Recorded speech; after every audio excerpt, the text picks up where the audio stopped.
And I will officially call this meeting to order at 8:54. Can I have a motion for the approval of the agenda that was sent out previously? I'll make a motion to approve the agenda. Second. All those in favor? Aye. Any opposed? All right, good deal.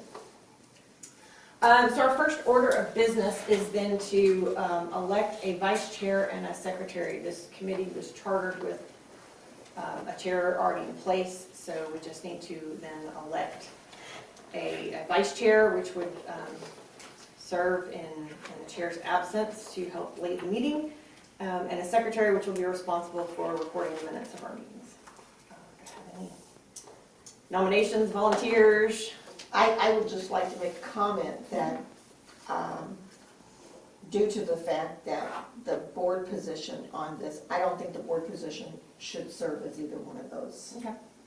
I'll do vice chair if nobody else wants to. Okay, Wayne's willing to serve as our vice chair. Would anyone like to serve as our secretary, or also like to serve as vice chair and we can hold an election? I need one of you guys to do it. Yeah, I'll take the secretary. Okay, thank you. See, that didn't even take 5 minutes. Thank you guys for volunteering. Just make sure you show up at every meeting. So the first thing I kind of wanted to spend a few minutes doing is just going over our charter. I know you guys have all read it. Authority and accountability just kind of drives back to bylaws that allow the board to charter committees and put more bodies to work in action. The purpose of the committee is a little bit of a twofold purpose. So it assists and advises the board on governance and oversight responsibilities relating to fiscal management. Requests regarding operational matters under that realm must be first requested of the CEO by a majority of the board. And then the board requests of finance committee also have to be approved by the majority of the board. And I think, Dinah, correct me if I'm wrong, but that ties back to the board. The board's authority comes when they speak as one voice. And so it's just referring to that. And then the other purpose is to assist and advise staff upon their request. Staff requests of the finance committee will be approved by the CEO, and then will obviously come through to the committee through me. Which is what happened today in regards to the investment policy. Liz, as staff, took that to the CEO, that would be our first point of, first topic of business, if you will. I kind of took my request to her and said, okay, this is the one I think we need to tackle first. And She has a large agreed, list so. for us. And the board at this point in time has not made any requests of us. So we're going to get started here, and then if other things come up, we can try to juggle and balance and prioritize and see where we go from there. Organization appointment, minimum of 3, but up to 7 members, the majority of whom are not staff or board. So there's 5 of us right now. We still have 2 positions open to get to that 7. This appoints the treasurer of the POA as the committee chair. As of right now, I'm the board treasurer. That could change at some point in time. So it's also got terms in here that would allow me as the CFO to be a member of the committee as a staff person. And in which case, if the treasurer was a board member, then there wouldn't be another board member, committee member. So we'll always have 1 staff and 1 board. It's just a matter of whether it's the CFO or the treasurer or the treasurer, CSO/treasurer and a board member, and that's entirely up to the board. Yeah. What am I missing here? We just elected a vice chair. We have to have an affirmative vote of a majority of committee members to approve committee actions. So we all have to vote. I'm seeing, do we have a possible error in our charter? I don't know. 3E, committee members shall serve staggered 3-year terms, which will commence each April. We're doing that. We're going April here. You're looking at an because- old one. Yeah, that's what I thought. This one says in accordance with the bylaws, Article 12. Thank you. We already fixed that part. That's what I thought. Okay. I just print it, see, when I print things, I sometimes get outdated stuff. That's okay. We already did committee interviews. So really, it's down to then our duties and responsibilities, which is really where the meat of this charter comes into play. So the first one is to recommend policies and policy and bylaw modification relating to financial matters, which could be risk management, internal controls, asset protection, investments, review the proposed annual capital operating budget and related fees to assure alignment with established strategic intent and enterprise goals. So the board will set the strategic intent and enterprise goals, and then the staff will bring the budget back. And so it's kind of that checkpoint in between those two, and we'll have to figure out the timing of that. I know Wayne's very aware of how cram-packed our budget timeline is. So we'll just kind of work through that as that comes up later this year. And Tom is aware of that. Oh, yeah, Tom is too. Review and propose capital expenditure and related contracts as requested by the board or CEO. So if we were looking at a major project and the board or CEO wanted this committee to take a look at what the proposals were and the numbers behind it and the contracts and things like that, they could request that come through and pass through this committee before going to the board for approval. Do we have access to that? We would, at a specific time, yeah, it would. The board has access to it for sure, and so yes, if they assign something like that to this committee, we would bring in all of those details for the committee More than to enough. evaluate. Yes. Overwhelming. Okay, and then item D is one of the ones I actually put on our agenda for new business today, which is create a standard, consistent report format and process for these first three duties. So the board wanted us to have kind of a consistent methodology for how policies, budgets, and these contractor or project reviews were completed, and then what reporting came to them afterwards. And so we'll pick that up in a few minutes. Alert the board to any emerging financial concerns or suspected deviations from financial policies. Become sufficiently informed of business matters, specific assignments as assigned by the board. So that would come into play if they handed us, a project to work on a specific thing. We're all responsible for making sure we know the details of it. Perform any financial analyses required by the board of CEO.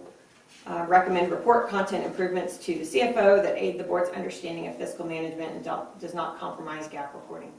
So as we're working through stuff, if you guys see something that you feel like, if we explain this a little bit differently, maybe it would make more sense to the board, or if we put this in a graph, or if we did something like that, talking about the actual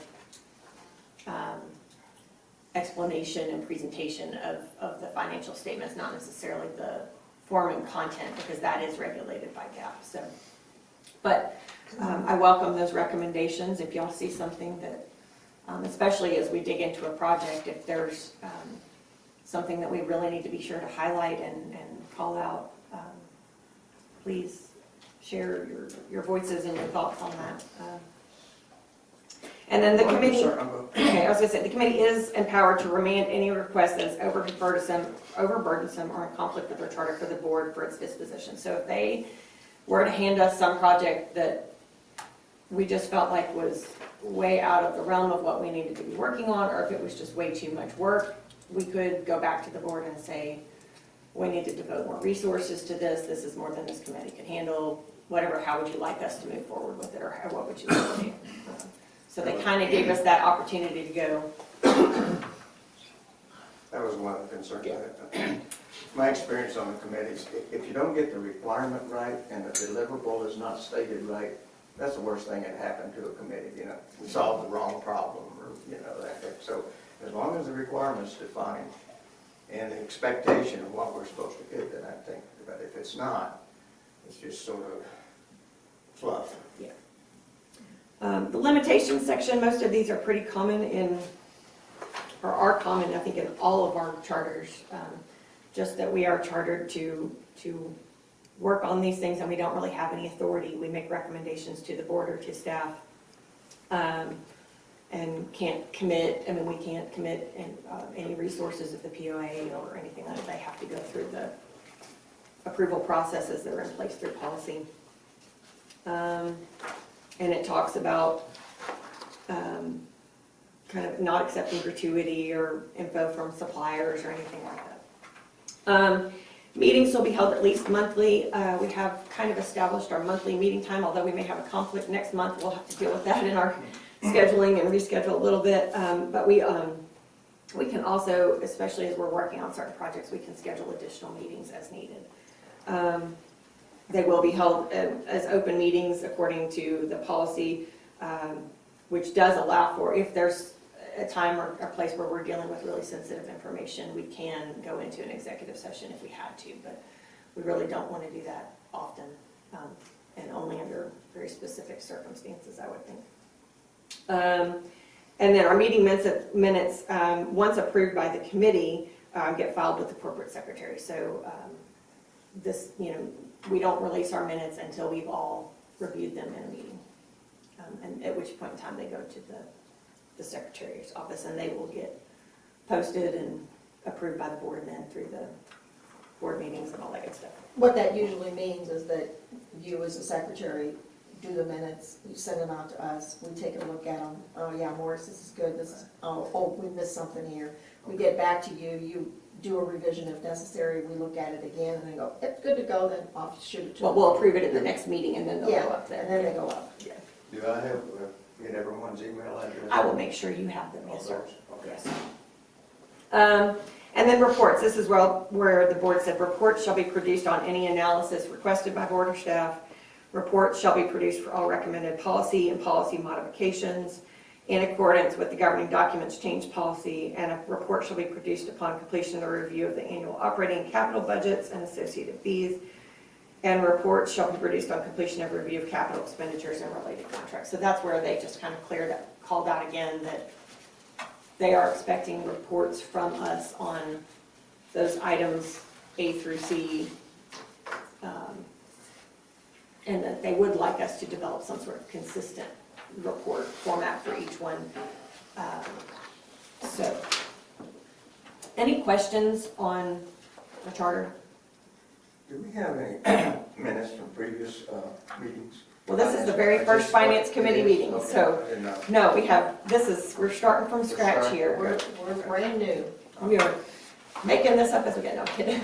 Well, in a way, we're blazing the trail, Morris. How about some examples from other committees, like the governance committee, if that's possible? Yeah, I can get you CMP, some something. meeting minutes from some of the other committee meetings Well, yeah, I examples. was more interested if there was any follow-up items, and, in an ongoing. Yeah, we have no old business at this point in time, so we're just gonna kind of focus on new business. The first item of which is that section D of that charter talking about the report format and process for those first three duties. Any thoughts on that?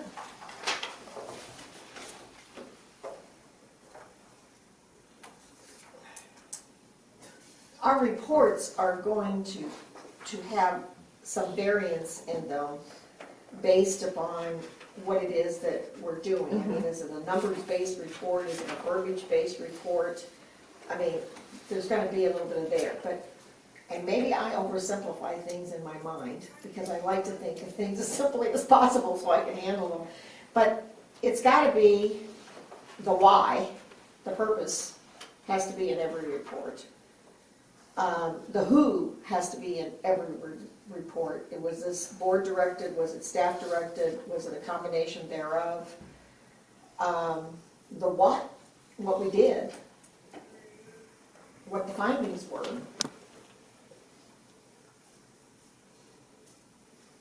And then I would say recommendations would be. And any recommendations that we, well, the deliverable is always gonna be our recommendation, steps to be taken, whatever, from the standpoint of, we might even, if you might even have something that you do the report on it, and then it's gonna come back to us and say, okay, now we'll provide you with this, this, and this, and we want you to take it to this level. Well, and I would think we might have a little bit different report on a policy recommendation than we would on the budget or a deep dive. I mean, so that's why I think you kind of hit on key elements that should be in every one.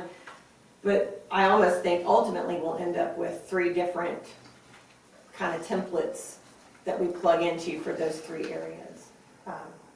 Obviously, we're gonna work on policy one first, so, any thoughts on process on that? Well, that was reading through this and all this other information, I thought that was where we were gonna start to try to get the investment policy, or at least the outline of it. So, because if you're asked today, what's the investment policy? Of the POA, and you would have to say, I don't know. So that's Well- sort of drafted. Exactly what every It's investment implied. broker that looks at that policy says, I don't know. It's But pretty straightforward. Reading through some of the recommendations and some of those other IP policies from other organizations and stuff like that. You know, a couple of the things they recommended was to keep it simple, you know, and state the primary objective, which usually is maintain security of the investment and then a return. I mean, that's the, you know, the two main items. I just took a crack at a draft as a framework. Oh, If you excellent. want. Well, can we hold on, I want to finish this conversation Yeah. first before we move on to the Yeah, next we one. got it, of what the format's going to be. I'm already ready. In the past, whenever we've dealt with any kind of policies, and please correct me if I'm wrong on this, but if we have a policy in place already, I mean, there's a policy that the association has, for instance, we're starting here with an investment policy. We have something existing. We yeah. have something. Now, I mean, we could just say, okay, we're just gonna put a big X through this, and here's the policy and start over. But it could be something that we're looking at, that it's just a matter of we need to make a few changes within that policy. And in that case, you know, we've used what is known as the red line document, where you put it in as it currently exists, and then you put in red the changes that you want it to be. Is that what you're looking for here? or Well, what- I was kind of going, I guess a little bit as far as how we want to tackle this. I kind of put some, and maybe we can just move ahead, and for this first one, we'll kind of figure this out as we go, maybe on developing a process for how to evaluate policies, but I think you're right. It's a matter of kind of looking at what we've got and deciding, are we going to redline this, or is it easier to just say, We're coming with a new set this policy. aside, this is a new policy. This is probably one of the few policies we have that might be my recommendation, is just to say, we kind of need to start from ground zero. We may take elements of what's in the existing policy and carry them forward, but it's not necessarily in the appropriate format or a level of detail that a true investment policy should be in. But that's neither here nor there. So I think because we're new and we're blazing new trail, as long as we hit those key elements Okay. discussed earlier, our reports could take many different formats, as long as those are addressed. Okay. I mean, because we don't really know what we're even gonna be handed. But I will, if you're okay with this, I will take those kind of the why, who, what, and recommendations, and try to build us a little bit of a report template we're gonna be able to plug into, whether it's kind of a white paper format or something like that allows us some flexibility to. The description of what the project is, an overview of the findings, Yeah. and then the pros and cons, and then the backup work if you want. I mean, that's pretty, whatever it happens to be. Yeah.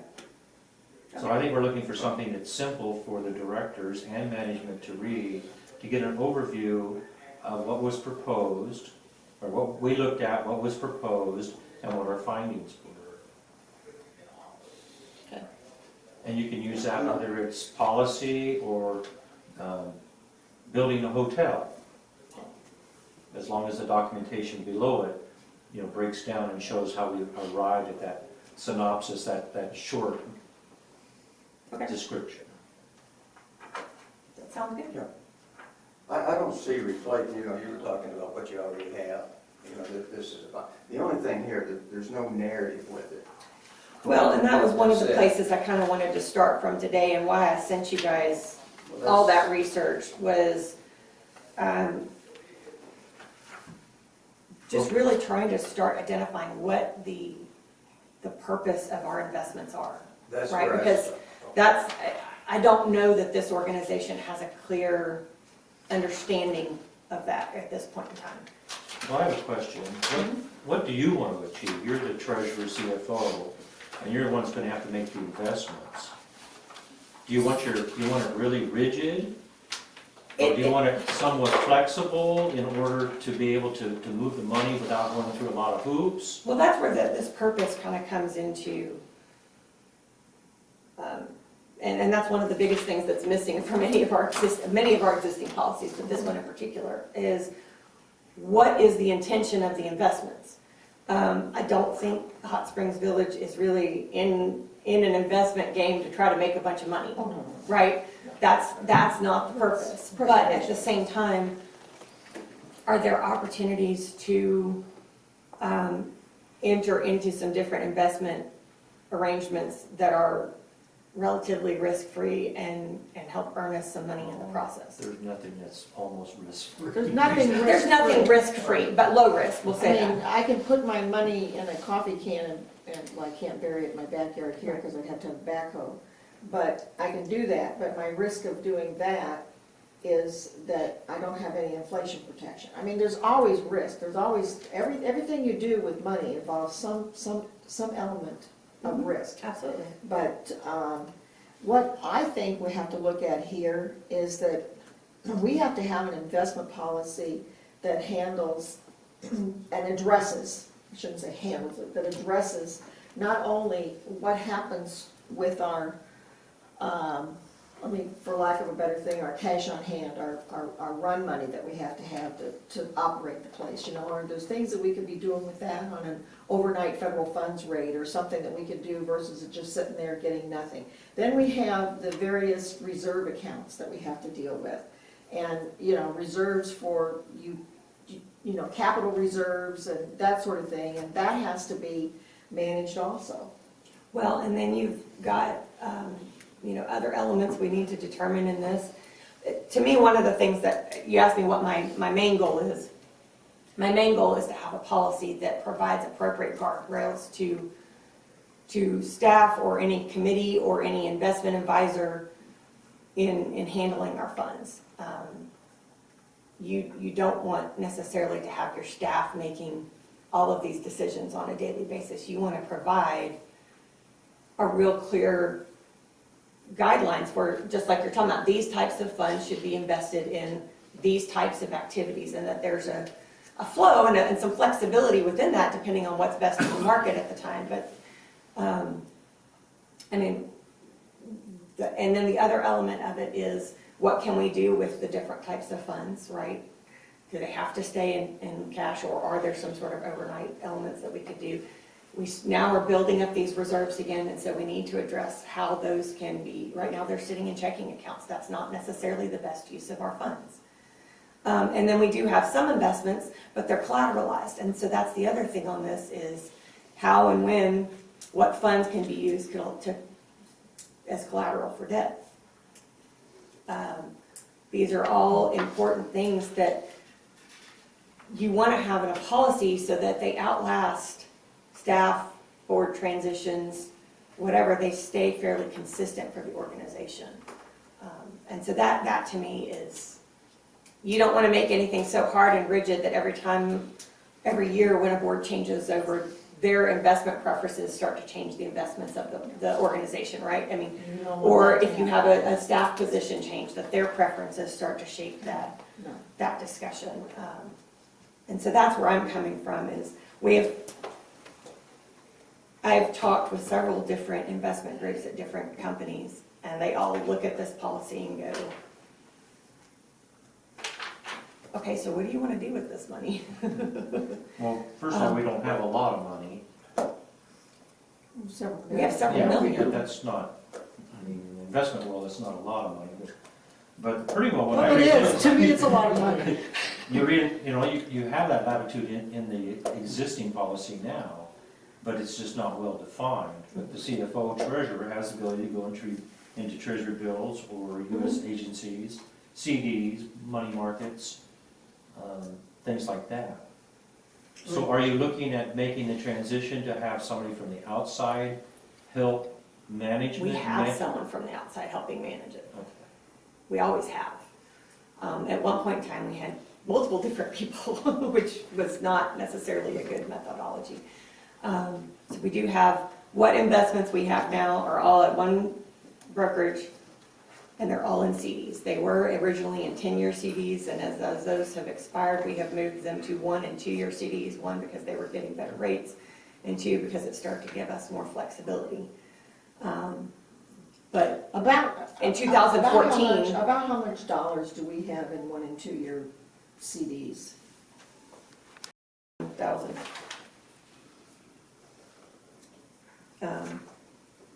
1.5 is close. Yeah. Can we go back a little bit? Yeah. In total, we have something like 7 million in cash, according to the Yeah.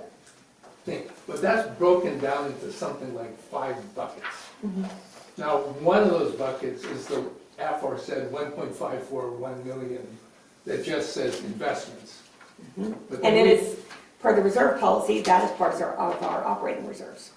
Right. Okay. But we also have operating cash, which probably just fluctuates the most. Yes. We've been building up capital reserves, and then we have restricted funds and restricted reserves. So, to me, when I look at that, I look at, okay, I'm not sure exactly why we have those buckets. I mean, it's pretty apparent, but those are a construct of management's decision to put it into those buckets. They don't have to be in those buckets. We made that up. But each of those have a specific purpose, and I think each of those has sort of an inherent investment timeline. For instance, the restricted funds, as far as I'm concerned, should always be in a coffee can in Diane's, Well, and those- cabinet, because that's going to get paid out really soon. And it just- our restricted funds are either required by health insurance or work comp insurance plan, Right, or by the bond debt, and so right. that's paid to a trustee every month. Those are Right. in our Yeah. bank accounts. My So- guess is operating reserves, you probably want in a checking account all the time, but I don't know. I'm making that up. Well, operating reserves Yeah. right now are a line of credit and these investments, Okay. But when I look which is at- why we moved to shorter term investments Right, too. but that's the 1.5 million. But when I look at the cash statement, there's something like 3 million in there, but I assume in that money just washes all the time because we have to pay our electricity. In the operating account? Yeah, Yeah, that's our operating account. right. But then the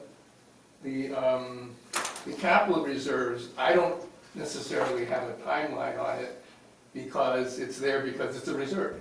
Now, I'm not saying, oh, let's go out there and buy a 20-year government bond or whatever, nobody's that crazy, but in terms of investment timeline outlook, I'm not sure. But the point I'm making is each of these buckets have their own characteristics. And in theory, I think you should try to match the investments to the characteristics of the bucket. And that should be set in this policy.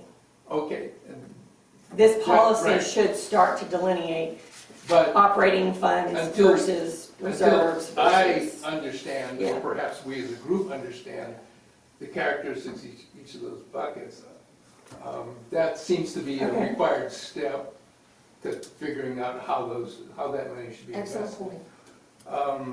But when I look at what we're allowed to invest in, the first 3 or 4 things I think I recognize, and then the farther down you go, the more cryptic they become. It's like, I don't even know what these things are.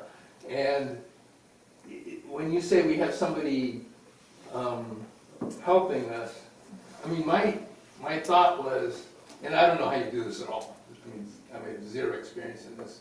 If you hire some guy at a bank and he knows what he's supposed to do, he'll just buy and sell those instruments without you even knowing it. So that's, he's into No. full-blown active management. Right now, he sends me a message and says, this CD is expiring on this date, Yeah. would you like to renew it? Here's the rates Yeah, for buy these different another year CD. terms, what do you want to do? Okay, And so it's I- 100% CDs, but yeah, in terms of, if you're just gonna do a really safe conservative strategy other than CDs, because you think you can squeeze out another, 1/10 of a One percent. basis point or One something. basis point, yeah, at some point it's just not worth it. 2 basis points. well, and that's, I mean, and just also, not also worth the it. reason the investment value doesn't ever change on our financial statements is because these are all in CDs right now, and so we're not Mhm. recording Yeah, the gains and loss and It's everything. still someplace The else. interest gets put into our checking account every month, we record it as interest earned, and Mhm. the value just of the assets stays flat because of the way they're invested. Right, okay. It seems we're drifting away from the policy a little bit. I mean, what we're talking about here is that investment portfolio, whether we're gonna keep it, liquid and what the percentage of liquidity has and all that. That's in the investment portfolio, just like I have one with Vanguard, This is how I want it. I want 20% of this and 30% of that, and then those guidelines. But talking that, here's our portfolio, but that doesn't tell me what our Policy. what our policy is, the purpose and the objective and a statement of understanding. Just like what you were saying a while ago, that's what I tried to state. We need a statement of understanding about Right. what the policy is and what it is not. Okay, and then we primarily have 2 objectives. Safety, security, and then to maintain a maximum we can get on a return, whether Well, it's, I a think- CD or this or that. I think all the other ones require or state liquidity, which would be high on my list. Yeah. But that goes into how we want it, or with our consultant, on how they recommend we have those 3 mixes in the portfolio. And then the benchmarks, I don't know, like in my personal portfolio with Vanguard, I have benchmarks, how I'm comparing, against this fund, that fund, and that kind of thing. I don't know what the benchmarks are. You're not gonna here. get, in the real world here, when you are talking safety and liquidity, your benchmarks are so market driven, you're not, we can't say, well, we would like to get a return of, in 1982, No, we could have you're absolutely talked right. about a benchmark with interest rates at that time, but within the time frame that we're going in now, we can't be putting a benchmark out there because the Well, I mean, interest rates are, well, that's what we put in this document, this statement of understanding. okay. And especially with extraordinary condition now, like we got the coronavirus and that kind of thing, I get a statement, from the investment says, you consider this or that, and don't do this and this because that. But we need that up front, that there's no single elegant solution for this, okay? And investing is just too complex. We just need to say that there will be extraordinary circumstances that come into play, that we can't do anything, but people need to know that. So he said, why did you do this, So as long as we got that, I can hand somebody a sheet and says, this is our investment policy, this is our purpose, this is our objective, this is our statement of understanding, and this is how we monitor it, or we audit it, or whatever, And maybe we have a benchmark, maybe we don't. But at least that's the framework that I could give your banker or somebody that says, here's our policy, but not in this investment portfolio, how the mixes and all that done. That's a whole different discussion, and like what you're saying, how much we want to do this But I and still that. think, But it's a going back to policy. what Tom said, somehow this policy, when you're talking about the purpose and that sort of thing, it has to deal with these, to use his word, the different buckets that we have. Because the policy for reserve funds wouldn't necessarily be the same policy that you would do. Well, I guess in a way it would. Yeah, I'm thinking out loud here, okay? I don't think it would. But, well, it's gonna have a lot of commonality, because you still are always gonna be talking about safety. But liquidity isn't as important when you're talking about a longer time horizon. And so that's, It's getting more into the detail. that gets If into we the just weeds. You start at a don't want high-level your, framework. you want your policy to be at this level, though. Right. Can we just See if that, I mean, if you. Could I go down to Terry and have him make a copy of that for us? I got it. Oh, you brought Can you make copies for copies us? of it? Oh, thank you very much. Now, that's just, I'll and that's have just one, going Wayne. from the framework that is to keep it simple, and it's not, and the investment portfolio, let's fill in the blanks at some point, how we want to do that. But, and we can wordsmith it or whatever, but, I mean, to get a purpose right, though, I mean, what, and the objectives, and especially this statement of understanding, Dan, because that's what you were talking about 3 or 4 times there. It says, you know, you want me to just read sections of it? For Well, I'd like to just read it real quick myself, if you don't mind, but if you want to read it out loud, everybody. Well, I didn't know, that's up to you. Madam Chairman, I need to eat this for a moment. I will be, maybe can't. So this is just a draft of the policy, okay? And then, and based on some of the recommendations that Liz has sent out here going through that. So I just took a crack at the purpose. It said the purpose of the investment policy is to provide a clear document of understanding of the IP process that we do business. And the policy is designed to be succinct but informative so that all HSV stakeholders have a clear understanding of the IP process. The policy provides the general guidelines for the controls, roles, and responsibility of the incumbents involved in the investment process. I mean, that's pretty succinct, just purpose. And then the objective, the key objective of the IP is to ensure the safety and security of the HSV assets. And I think we agree with that. That's number 1, correct? And then the objective is to invest in low-risk investments applying prudential principles that meet all legal, ethical, and accounting best practices. And the second objective is to maintain a maximum return on investments while applying risk tolerance and prudent fiduciary due diligence, just like he was talking about. And then this investment portfolio, I didn't do anything with that. That's where all the mixes come up, how much we want to do of this and the 5 buckets and all of that. That would fit into that part. Yeah, I think we probably would need maybe just a little bit more verbiage. Like with Yeah, that was just explaining taken out. liquidity, blah, blah, Yeah, blah, blah, blah. yeah, that's just, Yeah, I know. that's just a note there. And then the statement of understanding, Diane, what you were talking about, I said the IP policy is intended to provide guidance and a framework for the prudent management of HSV investments. It should be understood that drastic economic changes and circumstances may dictate a variance to the adhered IP process.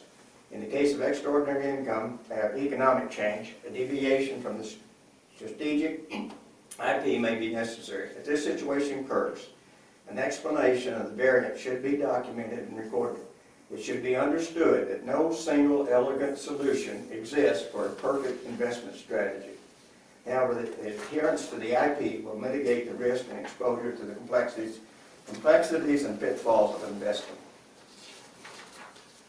And then the other is the monitoring and state. I mean, I don't know how often we get, put out the reports and that kind of thing. And maybe there's not a benchmark, but, Well, with the investments we have now, the value's not changing, so it's on the financial So- reports every Anyway. month. I think if we get to more complex investment Well, things, there will need to be some additional. In some ways, with our current policy, for instance, CDs pay the interest comes in as interest income. Okay, really and truly, if you're talking about a bucket setting over here for capital, our capital reserve, whatever that bucket is earning should be going right back into that bucket again. Well, and I think that starts to change that dynamic, right? Right. I mean, because that's, It still has to go, it still has to get recorded as revenue as it's earned, but it would stay in that account versus being moved into the operating account. sure. Yeah. I mean, it's But got, since the current investments are considered an operating reserve, that's where they go. and that's part of the problem. But there's also not a policy that states that that's how we need to do it. And that's where we need to try to get, I mean, back up 6 years, we didn't know what was reserves and what was investments, and we were broke. So in my mind, I want to make sure that whatever we recommend does really clearly define those things so that we have consistency over the long term. That we know very clearly stated how the different interest is going to be recorded and what account it's going to go into based on, And you want That that to be bucket. part of this investment policy? I would think it should. Yeah. I don't know if it goes into the policy or if it's like an amendment to the policy. I mean, you're really getting into the weeds with that. I mean, I understand. Most IPSs, though, you should be able to hand to an investment broker and say, this is how our account needs to be set up. In nonprofits, in governmental entities, both, it should have enough detail. Maybe there's room in there to say, okay, this is this framework. I'll tell you, one of the samples I liked the best Yeah, I was just gonna ask you, who'd you like the best? was, well, first of all, there's this article I saw the- that talks about the elements of a clearly defined investment policy statement for nonprofits. That Russell's, The Russell's investment ones. Yeah. That was a really good article. yeah. And then the one from, the two sample ones, one from the governmental, it's probably got a lot more in it than we need. It's the longest one, I think it's like 13 pages. But it's got some really good language in it that I think we should take a look at some point. But the one from NICON, the New York Council of Nonprofits, really started to break this down by purpose, delegation of responsibilities, responsibilities of the board, responsibilities of an oversight committee if there was one, or, and responsibilities of management. So it really clearly made those delineations, which is good. Investment considerations, guidelines for investing, and then it talks about money market funds and an allowable range, and equities and an allowable range, and fixed income with an allowable range. It really sets out those parameters. And then it talks about donor restrictions, which we won't deal with here. But we may have board restrictions that would require some things. I would think we would need to add some elements about what can be collateralized on debt, and then the reserve fund, and breaking out clearly. You know, right now, our reserve fund has, our reserve policy has us building reserve, so we're not touching it at all. Annually, we're adding to it, but we're not drawing from it. I think there will need to be future conversations as that policy kind of sunsets, that will start to determine how and when, what the appropriate long-term levels for those reserves are, right? We were on a 5-6 year build them up policy. So what do those ultimate long-term levels need to look like? And then some clarification on how they're going to be used. Because that might change down the road an investment policy on how those funds are invested. There are communities similar to ours that don't budget capital every year. They budget to spend their reserves and rebuild their reserves. It's just a little bit different scenario. And so I think at some point in time, when that reserve policy later this year, next year comes up, that we need to reevaluate that. That would be part of what might drive a shift in how the reserves were invested. But they certainly can do more than just sit in a bank account, which is what they're doing right now. So which one were you looking at, Liz? Not the Art and Hills? The Nikon. It's one, it says ABC Inc. at the top. It was just a sample. Because there's little, I mean, there's pieces of goodness in all of it. There are, and we may take through all of them and decide what pieces And, work best. some of them are, you know, much more, almost at the detail level that you know, at you guys level, the bankers. But, okay. But there were some from private communities, though, the sample ones that I was able to pull from some of those communities that I think we do need to look at. Yeah, the Arden Hills was pretty good too, no better than the one you were reading. Yeah, I But can't they have but they did refer to a benchmark in there, it's called 4M, but I had no clue, and I looked and I couldn't find anything about it. I don't know what a 4M plus fund annual, they were using it as a benchmark for Arden Hills. Yeah. And I couldn't find anything on it. I don't know, maybe that's some hybrid they have or something, but Well, and I think it's gonna take us some time to get down in the weeds of this and determine what those parameters are, but I'm a little bit more in agreement with Tom that we need to look at what the buckets are and understand the different buckets and kind of then start to look at what might be best suitable for those buckets. Well, okay, going back to your little 5-minute speech there, I guess what I heard with respect to this document is, this is a very brief statement of what you pictured your objectives are, but your objectives considerably expand this. I mean, you brought in lots of different concepts that would add to this. I mean, at the very, very high level, yes, these are our objectives. Some of which are very simply stated in our existing policy. Right.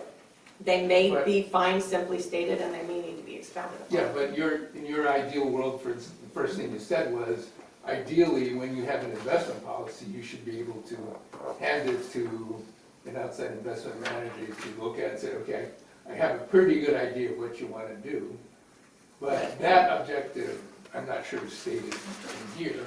No, that's not, that's to be filled in. Okay. Yeah, that's to be filled in with what you would, or your buckets or whatever, that goes in there, that's just, Right, yeah.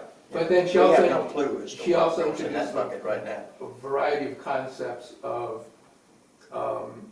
we as managers of this big blob of money, I mean, how we're going to essentially monitor it and stuff like that. I mean, and I think, and those are to be Yeah. hopefully embedded into the investment policy. So the question is, this is an excellent framework to start with because And that's all it is, that's Yeah. it, yeah. What are you That's trying to something do? in verbiage that says, well, Yeah. Absolutely.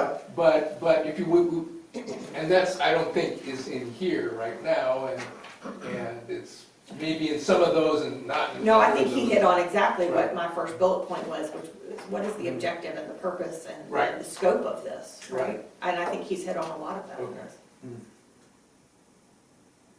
So Yeah, I according to Article 20 we have now, it says that using approved banks that are listed in Addendum B, but I didn't find Addendum B.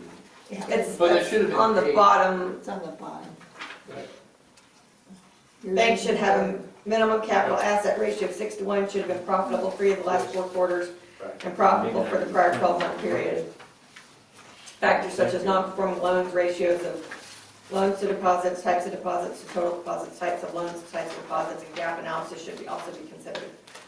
In addition, if rated, approved banks or their holding company should have a satisfactory rating from a recognized rating agenda. And that's going, even that's a. And that's been in place since 1997, 1997. which was probably, I don't know, Yeah, the I NMB got was around, revised in 99, and the policy itself was last revised in 2004. and I mean, I don't know what the standards are for measuring the health and safety of a bank nowadays. That's not in my daily life. But obviously, we have an awful lot of banks around. We do, and I don't think any of them would ever provide us anything under that. I mean, And yeah, I don't know what they, But, I don't even know if that terminology is, that nomenclature is even what is used today. I don't either, and that's one of the things we probably need to look into is determining what that language is and should be. But to some extent, typically IPSs also have a rating on the investment, like a class of investment and what that rating is. And our policy doesn't even get into any of that because it really says we can buy CDs Well, it says, or treasury bills, but that is actually not what they're called. And so we've actually had investment brokers say, what do you mean that's not what they're called? Treasury bills are short-term, anywhere from 2 days to, they're not sure if that is treasury or notes or bonds, given the language that's in there. It's not clear enough. I would look at treasury bills as anything offered by the US Treasury. So that's how we would probably look at it, yes, which is probably where the policy was written from. But to an investment broker, there's more terminology than that, and so it's not clear.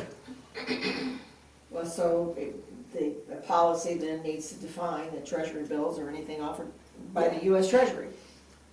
And we do have the option, I mean, just if this helps, I can have our bank's investment team come in and meet with us when we get down into the nitty-gritty of some of this, if we need to. But that is entirely up to this committee.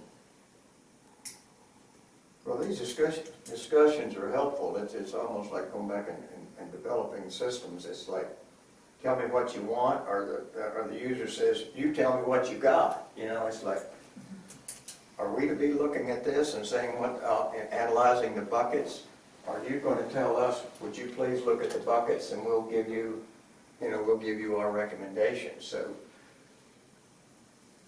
Personally, I think our committee should really come up with a procedure that allows the treasurer, CFO, whoever it happens to be, flexibility to be able to move funds, whether it's from a mutual fund, money market, or a treasury bill, or into a CD, or just into a savings account, or in the general checking. well, you I have, don't think we should be trying to hamstring anybody that's trying to manage their portfolio with a lot of rules and regulations and benchmarks and qualifications and at what the mutual funds rating is at Morningstar and so on and so forth. That should be left up to the CFO, who is really the person that's very knowledgeable in that. I agree. I don't see that as our role. No. I mean, Yeah. she can do whatever she wants with that. All we can do is recommend and say, but I'm not clear. So when I We're read supposed to this, be telling you something, or are we supposed to be telling us something to analyze and look at? I am at this point in time asking for assistance and advice for this charter to look at this and determine what we as a team think the best path forward is. I think this is pretty good of an investment deal. It just needs to be better defined for you to be able to follow and to cover your bases. Well, I do like going back in and looking at the Arden Hills investment policy and the way they laid that out to be used. You know, they start with the purpose, then they go into the standards of care. I mean, I think there's some very excellent verbiage in that one, and it needs to be, wordsmithed to fit our situation. We don't have a city administrator, mayor, et cetera, that kind of thing. But when they go into the investment objectives, Yeah. I mean, right there, the very first thing they say is that they will invest idle funds based on the following objectives. Number one is safety. I thought that this was a great starting point, plus not only does it define the lay out the objectives by name, but it also further defines them. We might want to make a different statement in regards to credit risk.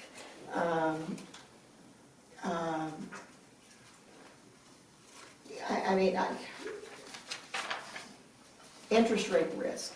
The interest rate risk, that comes into being when you're looking at terms. That's all that you're dealing with there. But I think that sometimes you don't have to reinvent the wheel. Well, which is why we Agreed. pulled Just let resources from a whole Yeah, bunch of which is different what places. it really, Yeah. really did, but I like that one as an example also. Plus, they have a statement in there, return on investment is secondary importance compared to safety and liquidity, and that's, Yeah. they also mentioned this 4M plus annual rate of return as a benchmark. I Where could is find nothing. I have no idea what that is either. And I looked. Where was it up, that? and I couldn't find. Oh, here it is. It's in the, but as a format. So this is a governmental entity. It may be something that is very particular to Yeah, because we're not. governmental funding, so we'll have to look into that and Yeah, make sure that. we're not gonna be it's doubtful that we would ever want to invest in any, this is going into, Plus, it's We're not signed gonna- off and it looks official with the document. It's signed Well- off and dated. I don't know that ours will be signed and dated because none of our other policies are, but I like the idea of, and that's why I gave us a blend of nonprofit and government entities is looking, because I think our risk tolerance is more similar to that of a city, right? yes. Where we're really not trying to make money on this, we're trying to be safe with it. And so I think that really helps to kind of think that. Well, do you want the committee to take on this policy and start wordsmithing it and putting in the stuff that we want to make it our own. That's fine. Diane? Or do y'all want me to try to break down some of these buckets for us and give us some parameters, or? Yeah, because I don't know. I'd like to see those. I think buckets or that whatever. that needs to go out to the committee. Okay. In terms of that, I assume we just have PDF. I do, but I can get the text Oh, out of the PDF. I can break it down if I have to get Okay. copy and paste. Where So, did I get this? Was this a PDF you sent me? Oh, okay. You don't do PDF? No, it's just, To the way edit. to do PDF is if we without were gonna copy and pen paste, he wanted the language out of it. Well, I don't have words, so in terms of me communicating with other people via documents, can be a bit of a nightmare. Yeah. So, but still, you know, if you're gonna make changes to that, sometimes Word or whatever is better than PDF, because you can't communicate very easily with PDF other than taking a picture of it. Taking the draft that you did and the Arden Hills and our existing policy, if I were to merge all three of those a little bit and send y'all some info about these buckets, would that help? I think Yeah. that, Okay. yeah. All right. So, Can I put that in the minutes? and I'm writing that down as my action items. Good. Committee's If on. some of the language in the Arden Hills doesn't apply because we're not a governmental entity, I may reference that sample nonprofit one from New York to Nikon, see yeah, that would be. if it That's fine. has a better language that's more applicable, but about existing policy, language for Morris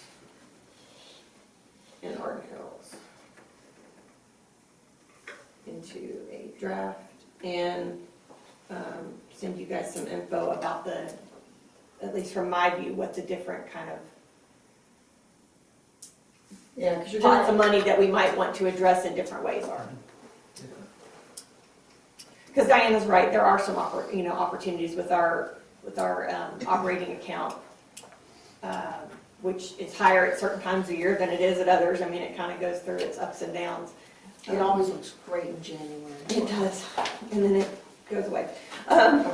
But there are some opportunities to set that up on some sweeps where it's earning money for it, sweeping in and out every night, and if Well, something one thing clears, it that brings it back in. I would really like for the investment policy, and I think it needs to be a part of the investment policy, is that whatever earnings are taking place for our different buckets, that those earnings go back into those buckets. I mean, we Okay. record them on the corporate books, but they then have to come out, they can't stay go get mixed with operating funds. They gotta stay, if it's earning interest, then it's gotta stay with that capital account. Okay, when we look at the sewer rate, because we have a pretty good fund for the sewer, how are you gonna book that at the end? The earnings? If that account were actually invested, so the utility reserves, we have general, That we're making the bond payments out of. the bond payments I can't do anything with. It's tied up in that, and that's in restricted funds. That's in And that's restricted. entirely controlled by that bond instrument and a third-party trustee. Oh, okay. So I can't do anything with that. We're talking the non-restricted Right. reserve funds. And we record revenue on any interest earned by those funds, but we also still have expenses related to those bond funds too, that we record every month, so. Yeah, but on the But, non-restricted, so like for the operating reserve, or not the operating reserve, but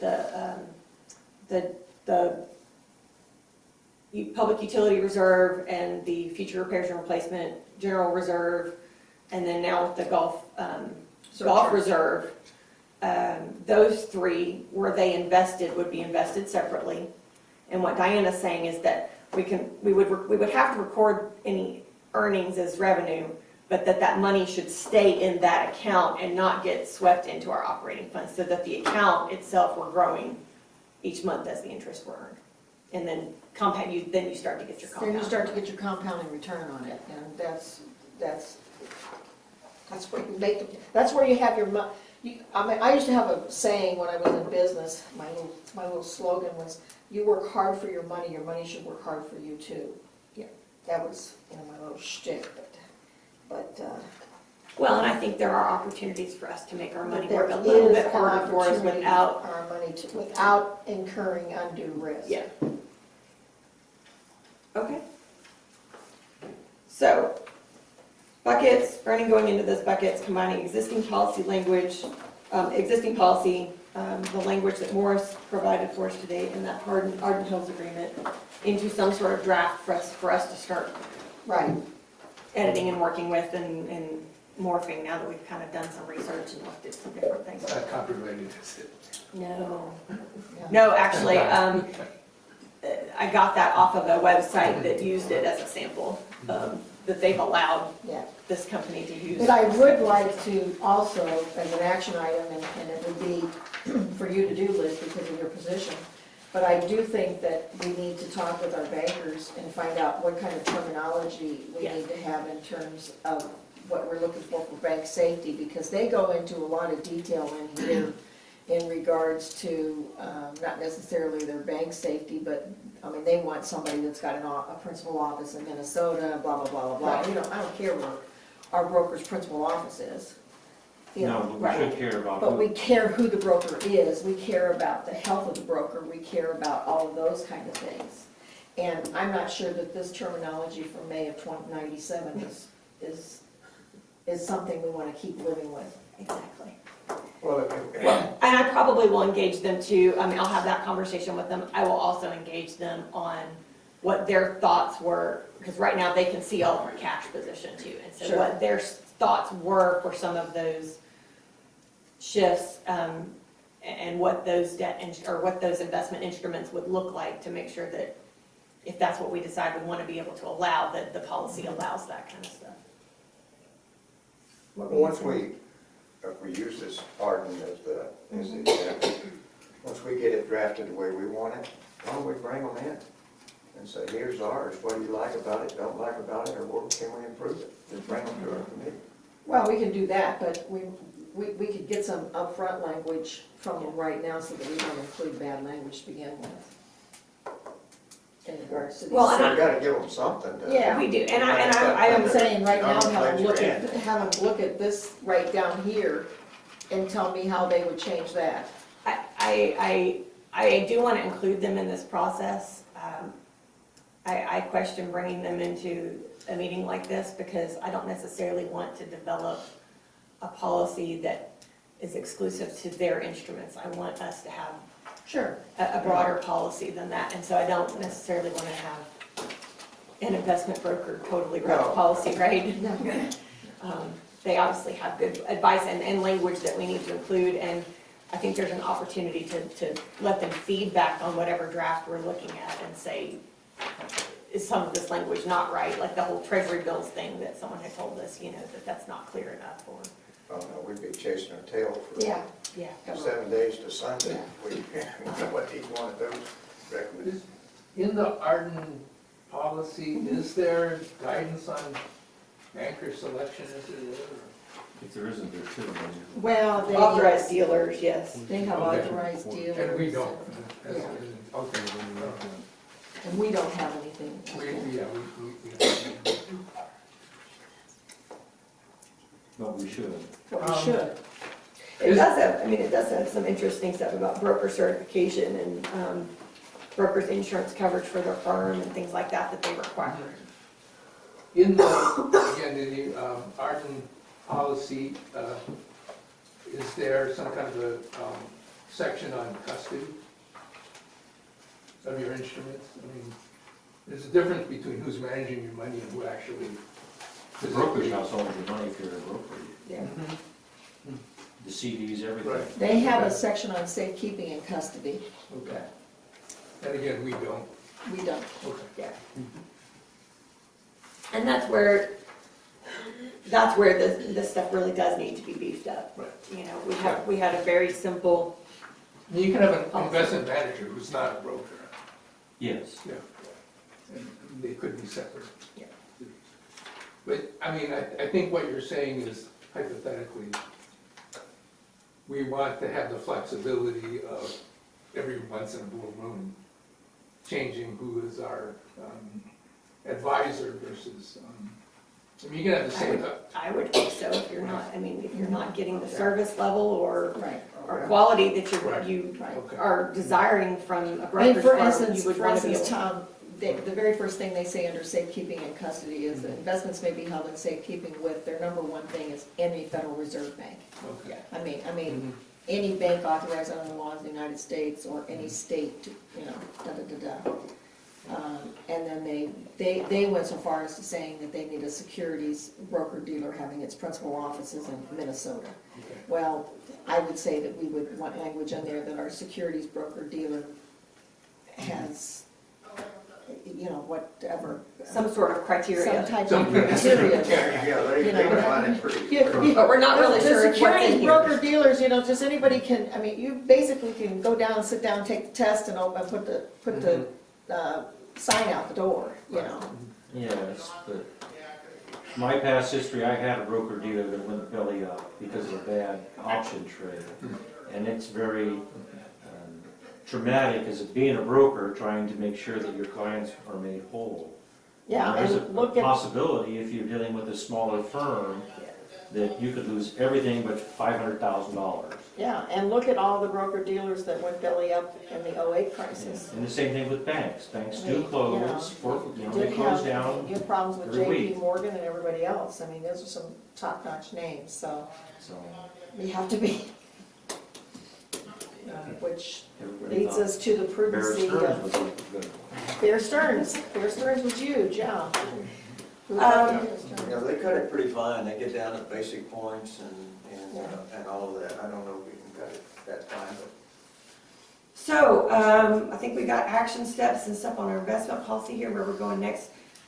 Next meeting was originally scheduled for April 7th, but Diana and I may both have a conflict that morning. Yeah.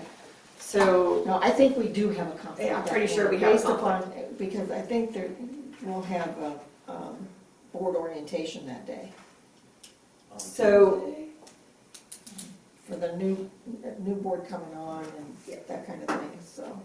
so options, looking just to try to stay right around that date and maybe shift a day or so, is Monday or Wednesday of that week, April 6th or 8th, a possibility for you guys? Well, I have been told that I need to keep my April 8th available too. Okay, Now, I don't know that that's anything set. Mondays are way better than Wednesdays for me.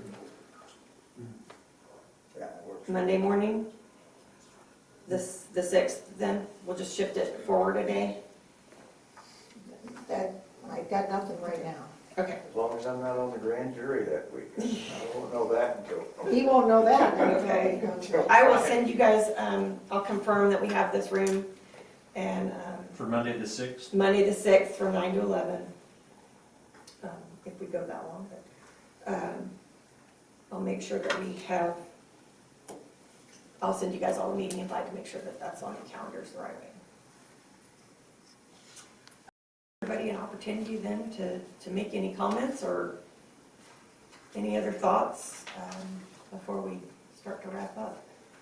Morris? you Could have we, any- yeah, could we introduce? I'm sorry, we should have done that at the very beginning. You know, the history, what, you know, something. Absolutely. You want to go first? Yeah, go first. Well, my career was 38 years with Bayer Corporation, mostly in the IT and merger management activities. After I retired from Bayer, I decided I want to get into farming, so I bought a ranch. And I did that for 10 years. And then I started teaching for UOP online to have something to do with, you know, something mentally stimulating once in a while. And sold the ranch and moved here in 2010. So, greatest place on earth. Oh, here, I've got Oh, thank you. a email on there. Okay, thank you. I'll answer the phone anytime, but my preference is email because I can, you working with the university, all different time zones and I that. can get rid of these. His card card better than my card. We're Oh, gonna- man. I don't know, I can't imagine I have paid more for this than you paid for your. Yeah, okay. Hello? Oh, I'm Tom Heau. I've been a resident in the village since about 2010, maybe 2010.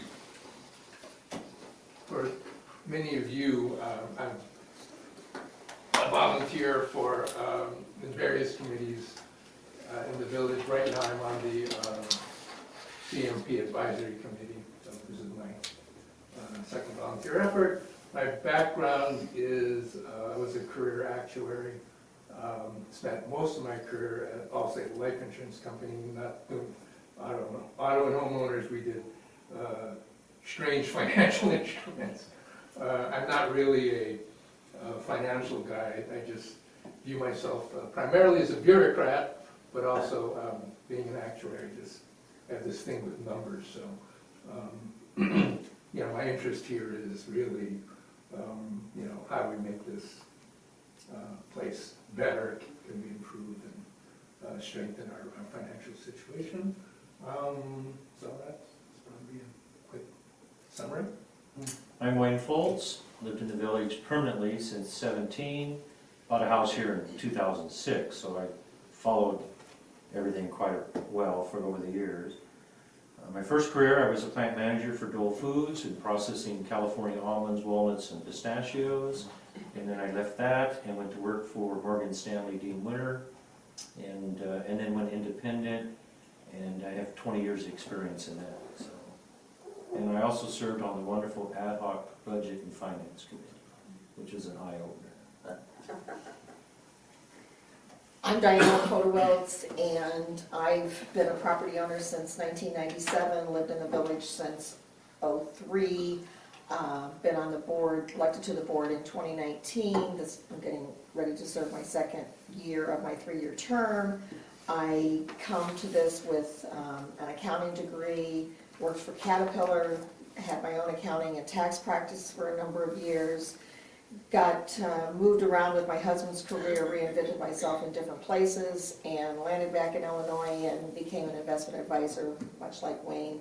Worked for a couple of different regional firms, and eventually basically was independent and worked for myself.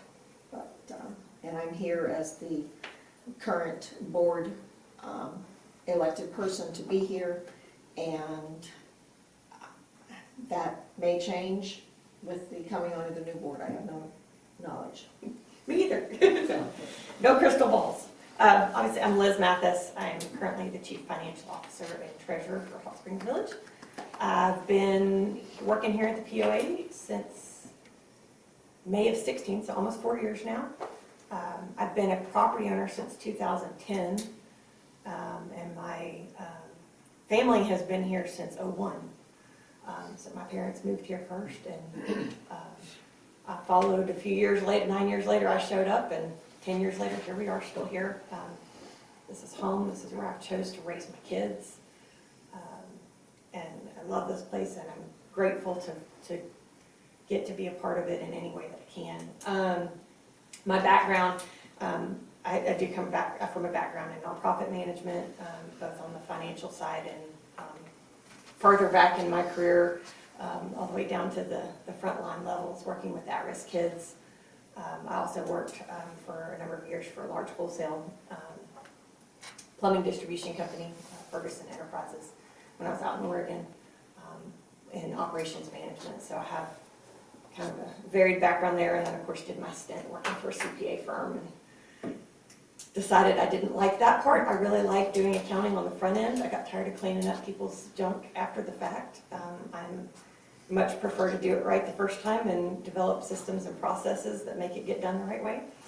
So that's it. I'm excited to have this committee as a resource, and appreciate the time that you guys put into this. I know that y'all had to have studied all of that stuff I sent you, or we would not have had such a productive conversation today. So thank you for that, because I know I sent you a whole bunch of stuff in an email to look over. So, any other comments, thoughts from you guys? I got a bunch. Okay, Let's hear 'em, Tom. go for it. Jump in. I spent, a lot of time kind of looking forward, and it's going to be a very interesting committee because there probably is no end to financial issues that the village faces. The first is probably the most obvious, and it's in our charter, and it says we're supposed to kind of take a peek at the budget. And I think we know what effort we put in, and I wasn't on the committee, I was an observer. What? So you were on the committee. Okay. But the upcoming budget cycle, do you envision a similar effort from this committee, or is it going to be, further back? Because So- it was a very intense effort, and one of the first conclusions was that committee did not have enough time. So, from what I saw, I think you started meeting in late July and met weekly for what was probably 2 months or so. And that was an intense effort. And if the expectation is a similar effort, then you're talking weekly meetings starting, early July. I think there's gonna be opportunities for this committee to touch base throughout the process. So understanding this process actually starts in May and June, when our committees, all the other committees, are working through plans and recommendations Right. with their staff liaisons and kind of trying to input the general input of the focus. And then the board, in that May-June timeline, will be setting the strategic goals. I think there's an opportunity there in that process, hearing the board and going, especially for you two who have kind of been through this a little bit, to say, are the strategic goals clear enough? Is it clear what the expectation is? Because I know that's some of what we talked about in that budget committee was. Y'all were asking questions about, well, what about this, what about that? And I was going, well, we don't have any guidelines on that, that's up to staff. And so per this charter, the committee's function as far as the budget is to ensure alignment with those strategic goals. And so I think there's an opportunity when those goals, when that conversation's happening in May or June, to really be attuned to what those goals are. And then for me, to have this committee say, hey, this is how you need to be able to show that this is being accomplished in this budget packet. Everything's gonna be due to me August 1st, and I have to have that entire packet ready and rolled up by the beginning of September for us for us internally to sit down and meet with each department head, because we always have an internal process where we're reworking things and looking at things and saying, no, that's too much, we can't do that, in order to have it ready by that September board meeting. It's a really tight window.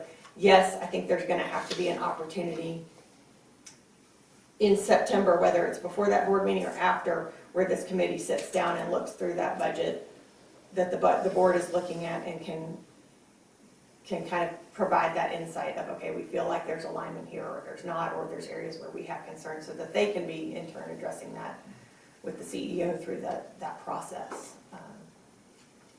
I don't see it being the every week digging into all the details. I don't see that as being as productive, because half the time what I was able to bring you wasn't even totally complete, because it's a pretty tight turnaround to take all of that input and get it into something workable, so. Okay.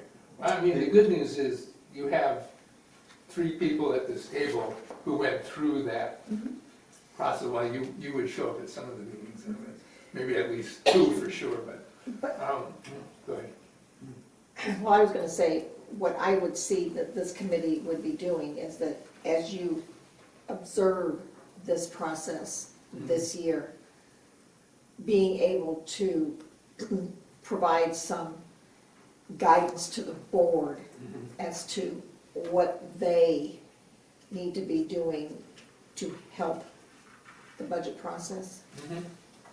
Okay. One of the key inputs to the budget process, and I'm not sure that this is what you're referring to, was Article 2. Mhm. The The policy? Yeah, the policy. And right now, I don't think Article 2 has been fulfilled. So, I mean, me on the committee telling you, the board member, what could the board do? It's like, how do you get Article 2 into real life? And I don't know that this committee should be a driver of that, or how that gets driven to completion, but that seemed to be like a really important input to the budget process. So that was on my checklist, like, what do you do with Article 2? Because it seemed like really important, but it's still not done yet. Okay. The other really high-level question is, you have set a priority for the next month or two, or however long it takes us. Does this committee, or you, or somebody, have a grand vision on what priorities? Because I mean, we have a million things that we could tackle. What big chunky priorities? This is one of the Do we biggest envision? ones that's been sitting there for a while that to me was a big priority. Knowing that we're about to have a new board that may have different assignments for us coming up, and then a budget process to work through. I don't have a huge amount on our long-term plan right now. There are always parts and pieces we can pick up and walk through and work on. And so to some extent, beyond this, I haven't really made any firm plans yet, just because I didn't know how long this was going to take us, and I don't know Right. what the board come May and June might request of this committee. And we may have some really big things coming up to tackle, and so I don't want to put too much on the schedule until. But it is critical that we get the investment policy in place, so that these monies, when, and you and I both feel that this isn't small change here. I mean, I don't care if you only have, if all your pie is only $1,000, that means a lot to you. If your pie is $1 million, that means the same amount to that person, regardless of the size of the pie. And we have to deal, this is front and center, so that this money can be working as hard for us as it possibly can, because we have such limited resources here. Well, I mean, we do need a Yes. good solid investment But policy, don't give period. me a heart attack. And I'm good with that. We're investing some of that now, right? But not enough. But not enough. Yeah. I would say, I mean, just in terms of really big, high-level, chunky priorities, the village needs more funds. Yeah, I will say my team is working on updating our procedural documents for purchasing, just to clarify mostly internal processes of what form you fill out and what the steps are you take when it's this type of purchase versus that type of purchase versus that one. And I don't anticipate huge changes needed to the purchasing policy, but there may be some that might come forward for us to look at. I would say that, and this is, here's my crystal ball. So take this for what it's worth, because it's just a crystal ball look for me. And I would say that one of the things that you would likely get into from the next step after we get the investment policy in place, is the next step we would be looking into would be board reports, so that, because I'm so tired of hearing every board complain. Oh, I can't say that, you're recording me. But I mean, we need to make sure, our board mix will constantly change. So you're getting a new board in. So it's likely to say that these personalities are gonna say, hey, can you develop a report that would tell me X, okay? Whatever that X happens. They're gonna ask me for that. Yeah. They're gonna ask her for that. She may have to come back to you guys and say, hey, look, can you help me? Whatever, take a look here's what I came up with. You guys take a look at it. Does it tell you X? Okay? Do you understand what I'm saying there? So that, I could see something like that happening almost on an annual basis for this committee as board turnover comes. Well, do we separate the needs from the wants? I mean, are we trying to just No, add up, give them no, anything? no, they if want? they're- I mean, there should be a requirement for it. Why do you need it? What are you gonna use it for? Who's the recipient of it? Sure. Okay, you give me that, we'll give you this, but if you're just asking me And something, you that have goes no. back that goes back to the charter that the board requests are to be approved by the majority of the board. So hopefully at the board level, we will have handled that so that when it comes down to you, you don't have to worry about the weed business. Well, and that gets us away from 7 different people asking for 7 different things on a report and trying to Right. meet that. And it's, because it's impossible to create a report that fits If you can. everyone's needs on the board. And then to some extent, the expectation that all the property owners can understand it too. Yeah, well, you can. There should be a need and a justification for it, or else we shouldn't be doing it. Sure. And we have the right to send it back and say that Well, we're not this gonna committee, do we're not gonna do it. We're not gonna do it. Yeah. You know, we have the right to do that. But I'm just saying that, Or we think what you're getting adequately explains the situation. I mean, if we dig down into a specific area of the financials and look at the deeper records, and then you look at the roll-up and go, okay, this summarizes it well, then that could be the report back to the board of, we've looked at this, you're getting the good info here, or whatever, so. and it may not even come to be, but I'm just saying that, given personalities and given turnover, I could see that that might become a task for this committee. Don't know. Well, they should Obviously- be, the request should be defining what they want. Sure, absolutely. It's not our No, no, no. requirement, requirements, they should define it, this is the deliverable we want, this is what we want. Right. And then we just say, well, what do you need it for? And he said, well, I don't know, Susie asked me for it, well, that's not good enough, Right. you know? And then I could see us then, from there, I could see this committee already starting to jump into the budget process. Because the budget process is gonna be starting right then too. Well, and that's why I'm saying, I think, talking about what you're talking about fulfilling our budget policy. If we're not hearing from the board in May and June, that strategic guidance, we need to feed back right then and say, Where is it? hey, you haven't given adequate strategy on these areas. What's your plan? What's your expectation? Right. You do have a separate budget committee, correct? No, we You don't. don't? The budget for policy, No. is assigned to the CEO to bring forth a budget. But it's assigned to the board to set the strategic goals of that's this new Article 2 that he's talking about. The board should be setting the strategic parameters with which the expectation is then of the CEO and staff to bring forward a budget that meets those parameters. And so that's what Tom was talking about a little bit, is it's got 7, 8, 9 criteria of revenue, subsidization, reserves, Yeah. debt, whatever. Including but not limited to. Yeah, have that strategic guidance. And then our job as this committee is to take what the CEO and staff have put together and the board strategy and go, are we seeing this here or not? Let me review the process. So now department head, say the GOC department head, he brings his budget to where? He is working with, so starting in April, May, June-ish, they work with Well, he their prepares a individual budget, committees. right? He prepares a budget. The department head prepares his budget or her Yes. budget, correct? Yes, And then where does he take it, or To me. she take it? To me. who? You? You. Okay, then you. and I take everybody's recommendations and I roll them up and build them into one Then that's the total packet. budget.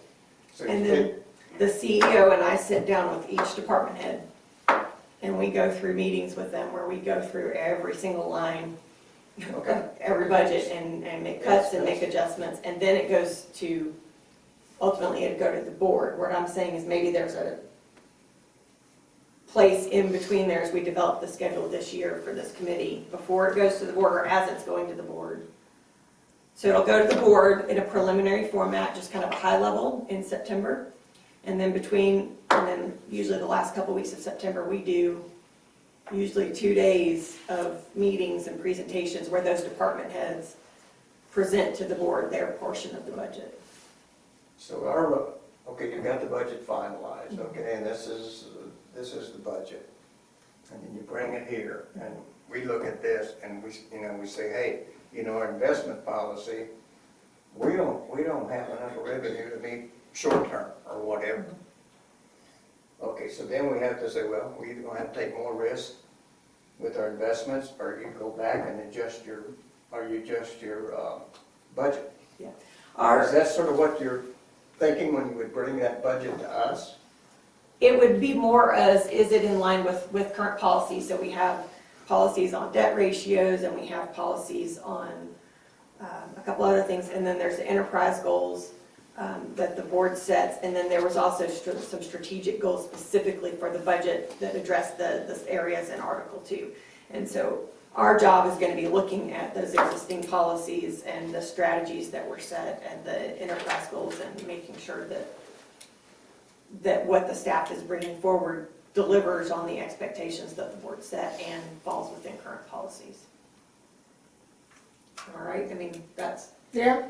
per the way the charter reads, that was the expectation.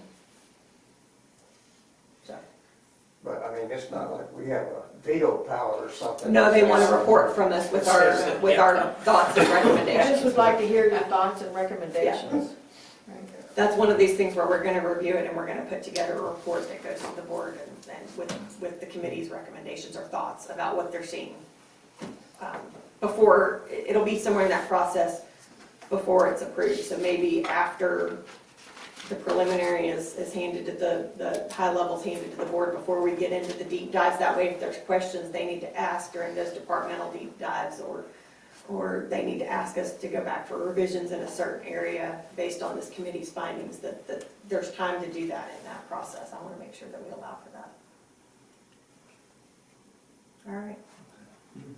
Any other thoughts, questions, I comments? have a question.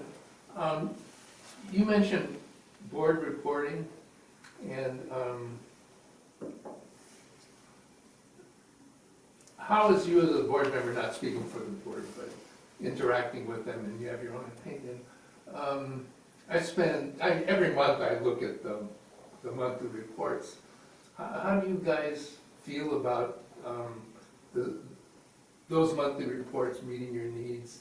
I mean, I'm not talking about what Well, sounds to me like ad hoc changes. See, for me, I can follow through them very well, because I come from the Right. accounting background and that sort of thing.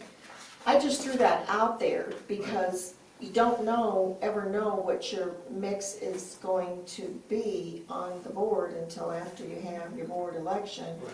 And if they're going to struggle with understanding what the reports mean, it may be something that you guys, as volunteers, could be able to, this is just my vision, would be able to sit down with board member A or board member B and help them through it to understand it. Liz, as a staff, the staff doesn't have time to do all of that, you know.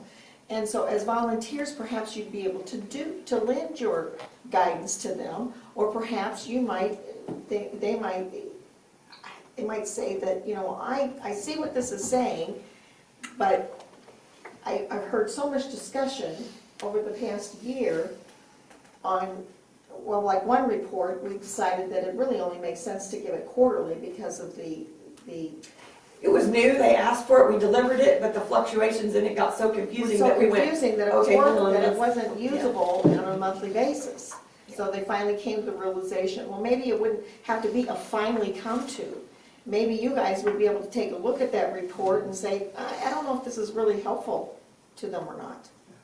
Because, I That's- mean, like, I guess I think I'm like you, which is, I look at these things monthly, and over a time, and it takes a while, you get to a certain level of comfort looking at it, and maybe you guys have another opinion, but the new board members, they're just like, probably, you know, more like the people sitting against the wall, which they don't look at it every month, and yet, to me, it's very important part of the steering the ship mechanism, and I just kind of wonder how much the board members struggle with, well, you know, how the boat is being, you know, where the boat is going and stuff like that. you know, each year as we've worked towards orientation and bringing them on board and kind of bringing them up to speed and things like that, there hasn't really been an opportunity to do a walkthrough of the financial statements and explain some of the things that are seen on there that are kind of,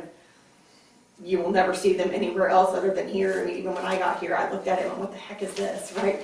But now that I'm in it, I know what it is. And I've actually had several property owners ask me to do a class or a presentation that walks through the financial statements and what we're looking at. And so maybe that's something this committee could look at helping me put on, is just Well, to and, you know, open to the public. This is That- what that- this stuff means. we may need to do something like that. Because as you said earlier in the meeting, I mean, anybody that understands the financials, and I'm being recorded, so I'm going out there, but anybody that looks at the financials of the organization, anybody that's been paying attention to what's been happening in terms of our infrastructure needs, that understands the idea behind culverts and roads. I mean, we made great inroad this past year in getting our lift stations up to speed, if you will. But there's so much work out there, and our pie is not big enough to pay for it all, nor will it ever be. As would you could name any city, county, municipality in America, probably in the world, that will never have enough money to satisfy all their needs, let alone their wants. Okay? But the bottom line is that we have a gap, in my opinion, between what we as the board know and what we as a community member know. And, you know, I've been told 75% of the people just say, let me go play golf, tennis, pickleball, swim, walk the trails, whatever it is, fish, whatever it is I want to do, leave me alone, run the place, I don't care. But there is a large percentage of people out there that would like to have a better education base. And we're looking towards doing something like that, an understanding your village type of thing. So there will be an opportunity for this committee, if that gets off the ground and gets going, to be able to provide some help Liz with providing financial knowledge to the community. So, you know, Okay. When does a new board go into effect? April 15th. At the end of the board meeting on April 15th, they take office and take their oath and hold their elections for their new chair and vice chair and all that. Our next meeting will be before that, new Yes. board's on. Yeah.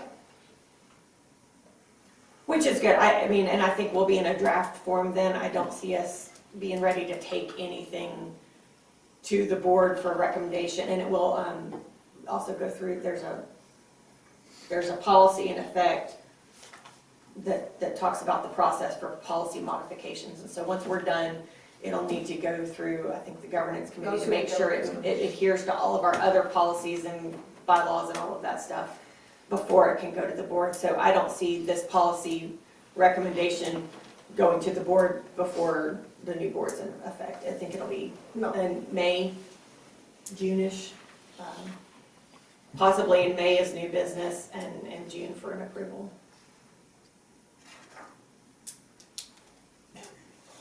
You done? Okay. Audience comments, questions? Well, I have a couple of comments I'd like to make afterwards to a couple of individuals, Morris and Tom. Well, I just would like to have your business card if I could, so I spell your name correctly. Thank you. You got another one? Another one to get rid of? You got one more? Well, one more in my wallet. Yeah. I know him, I have his email. You know, okay, thank you. I don't have yours either. Well, I don't have one. thank you. I'll send you guys a You'll list. send, okay, Tom, you'll give me the email. Tom, you mentioned having trouble opening Thank you. PDFs, which did I? No, that's not my issue. No, not opening, but I mean like copying. Well, I have something called Apache, it's freeware, Uh-huh. and it sometimes has issues talking with Word. Oh, That's my issue. well, I was just gonna ask you if you've ever tried Google Docs. No, Yeah. It's Extra wonderful. keys, okay. Access to Word that a committee member can do. It's right in your, if you have Gmail, it's right in there at the top. It'll say, open this document with Google I Docs. don't know. Okay. And I use it a lot. Probably, but I have All no right. idea. I have to go look. I was just asking her if we had Word at the library computer. Mm-hmm. I don't know. Oh, yeah. Yeah, you don't want to do that. You know. No, you do. My living room is my castle. The new board that comes in April 15th will not have at that moment a head full of detailed knowledge about everything that works here and what you are doing. But they are the front end of the timing crunch related to the budget. So they have to understand, the longer it takes them to answer the question, what do you want from us? What can we do? It will back up everybody else, or you'll get bad instructions. Because of lack of knowledge, not intent being bad, but just don't have all the information yet, because you just started at this age. Well, and I think that's part of the intention with the board orientation, even before they take office, and then possibly a board retreat pretty soon after, is to help the existing board members that are rolling over, bring them up to speed on kind of where they're at, because they do walk into what we kind of call this moving river, right? We're on this annual timeline, and we've got this flow, and we got to keep moving, and every year we have to bring new leadership into that flow to try to keep it from backing up or stalling, or, you know, we spend months working on something and then it just gets derailed or turned around and stuff like that. And so I think that's where our existing board members that are continuing really play a critical part in that. And I think they're very aware of that and very intentional about, you know, whoever's elected, how do we bring them up to speed as quickly as possible so that we can keep moving forward. Am I right, Diana? Yeah, Speaking on behalf of you I guys. just have to say that somehow it works. Somehow, I mean, you know, but this is how we're set up and this is what we have to deal with, and, I mean, this is the fact of life. But when you say no 4 times and somebody has to go through 5 iterations to get something by this date, that becomes problematic when you have one person wearing everything on her shoulders.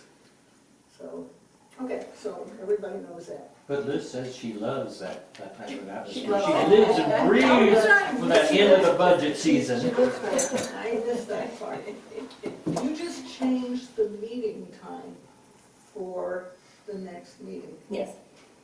The calendar, which is notoriously difficult to maintain accurately, the data can be really terrible because nobody keeps it up. Okay. It won't matter what system we put in if the data's no good. Garbage in, garbage out. Yeah, I thought they had someone on top of that now. But They do not. Okay. And the calendar is also, it loads extremely slow. It's very, I mean, today, this was on there for the Woodlands. Showed on the calendar, I think, as being at the Woodlands. It didn't show on the calendar as Watchtower and C. Terry wasn't even sure. Well, closer than Coronado, though. If it was up there. Yeah, I'll look into that. Some I've people shown just up think to the of- wrong place at the wrong time. We'll also put it on our, we'll have the agenda and stuff posted on the Finance Committee page, and we'll, Yeah. I'll maybe have them put it in the Friday Digest e-blast that it's been changed. But those places, everybody doesn't see that. More people try to use. They're trying to that. use Well, and I'm gonna check in with them on the calendar. I haven't really been involved with that a whole lot, but I'll check with them and see what's going on. And make sure we get it on there the right way. I think we blew out the calendar by trying to put so much stuff with pictures in there Yeah. that the Pictures. system choked. Yeah, the pictures take up so much stuff. I'm going to bring up something according, aligned to what Tom was bringing up, but I'm not quite sure if you went all the way to the end. We happen to be, Tom was on RASP when I was the liaison, and the critical issue, and its demise basically, was when RASP was expecting to see the budget before it was provided to the board. And to the RASP, I remember, and actually me as the liaison, that made perfect sense if you had, because that was their function for years. But Leslie was the one who said, no, I'm gonna be going to my board first before any committee sees it. So has that changed, or where really, because the purpose of this, I mean, that's like the perfect purpose of this committee, yet it wasn't what was wanted or needed at that time by the leadership, so. I can't speak to that, I wasn't here then, so I certainly wasn't in charge of it. I mean, I just know from working with the committee last year, it's the timeline that makes that hard to bring it to a committee before that September board meeting, because up till 2 days before that board meeting, I'm still working on it. So it's really hard to bring a committee something and say, here, evaluate it when you're still In a day. working through it. I mean, I think we dropped that initial packet 2 days before, 2 days before the board meeting, and it's because Sunday night, I was still working on trying to finish it all. And that became the challenge for working with the budget committee. They were incredible and incredibly patient, but I couldn't bring them data. I mean, I was struggling to bring them data every week just to be able to have something to look at, because it's just very time consuming to put it all together. But that's So- where the strength of this committee, I mean, Tom, you can chime in, but that would be, I think, where you would say, gosh, we would be most beneficial to Well, see if we can check. linking back to that, and fortunately Wayne was there, so he can bear witness. I don't know how you felt about the whole process, but, I mean, it was summarized that there's not enough time. There really isn't. I mean, the committee made many comments generally about things as they progressed, but they were kind of high level, but, I mean, I don't know. There really wasn't a whole lot specific to the budget itself, other than maybe golf revenues or two. Golf and restaurant. And restaurants. And maybe we could look at those after the department heads got their budget together, as it's presented to you, just to take a quick look and give you an idea that maybe, we don't think that that's realistic. I mean, there may be some high-level issues Where you that could that we could look at prior to, the first. The high level, high dollar. Right, But I think some of that, though, goes back to what's the strategy. right. A lot of that really it'd be nice to link it back to the strategies which don't exist. Yeah. So that the whole process is kind of mushy right now. One thing that I was thinking of, and this goes back to Morris's question, was there pre-existing, tracks to run on? The only thing that I think exists is the summary memo from the meeting, and is there anything in there that this committee should look at and comment on? And I don't know.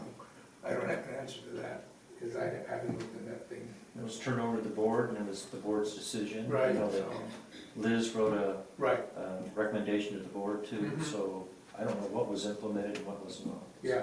And so I don't know if this committee has any interest or role with the final summary memo. I'll say, and the reason the board asked me to write up a response to that was because there was a number of areas in the recommendations that came out of the committee that we hadn't actually discussed in a whole lot of detail during those committee meetings. Mhm. Oh, I'm not, Yeah, no, and there was a lot of stuff I thought it was very operationally good. behind it that I don't think the committee was able to see, and so, time constraints, we were working on a whole bunch of other stuff. So I'm gonna summarize and say that this committee needs direction from the board as to what their role is Mhm. expected to be in the budget process this year. Well, and per the charter, it's that Other strategy than- and policy Right. alignment was what the charter stated the role was. So it's not, it may be if there's a strategy around golf revenue or food and beverage revenue or food and beverage operation, there may be some deep dives in those areas to look at that, or it may be a more high-level thing, depending on what those strategies come forward as. I mean, I couldn't tell you right now what that budget's gonna look like this year until the board starts to have those conversations, which they won't have until after a new board's in place, so. It is a challenge. Mhm. I mean, you Max pointed it out, I mean, it's, I want to. It's a challenge at every level. I think it's hard for the board. It's hard for a new board coming in to try to gauge where those key priorities are and to set strategies. I think a strategy overall might be a different moving around the election and this and that in the calendar so that perhaps a board gets installed in January or February and is a little bit more acclimated by the time the budget process starts. Why are you laughing, Tom? Well, what you're talking about adjusting things, I mean, we go through the cycle every year. And, I mean, you can try to fix something really quick or just resign yourself, which is probably my mentality to, yeah, if you keep doing it right, maybe over, 3 or 5 or 10 years you'll get it right. Well, I mean, that would That's make right. perfect sense for you. No, For the most but to important some part, extent, yeah. you've also got a board trying to wrap up the prior You're year. trying to wrap up prior year results. I mean, there's pros and cons every which way you look at it. And that is until April anyway, so. Yeah, and the auditors just left on site yesterday, so, I mean, we're still in the middle of, We're still we're we're still. we live in 2 years We for live in- like we always 4 or live 5 in- months of the year. We're always living in 2 years. Yeah, you have We're to put always one living in in- 2 years. We're either wrapping up a year or we're planning towards the next year. I mean, the guys on the Lakes Committee, I think it was January, that I said to them, it's not too late and it's not too early to start thinking about what you want to do in '21. Well, and they really, I mean, the committee started having those conversations now, I know. and in March and April and May. So, I mean, this is always, we're always gonna have this flux as the way I mean, and somehow or another, sometimes you get it right and sometimes you don't. And we do get better and better at it every year. It's just, this is such an important committee. But It's you so also important. have the situation too where, I'm not gonna go there. What? You can't do that on film, Anna. You can't, it's always been my thing all along, and I'll go ahead and go there. You can't manage to a budget that's put in place in October, November. This year, normally we try to get the thing approved in October. This year, it was late November before we got it approved, or mid-November, somewhere around Thanksgiving time. And, you're always in flux. That's what you have staff for. I mean, to be able to be reactive and proactive to events that happen. I mean, that's their role, that's what they have to do. And that situation is gonna always exist, and it should exist. So, I mean, the board's role is to, when the staff comes to them and says, hey, red flag waving, we've got a problem, what do you wanna do? Well, in most cases for us, the reality is that we don't have enough money to do something or other. So it becomes a situation of making a decision of borrowing from Peter to pay Paul. And unfortunately, we're in that realm, and I don't see us getting out of that realm. Peter doesn't have deep pockets. Peter doesn't have deep enough pockets. All right, well, I think we got all of that covered. So, that being said, I'm gonna adjourn us at 10:47. All right. No objections? No objections. All right.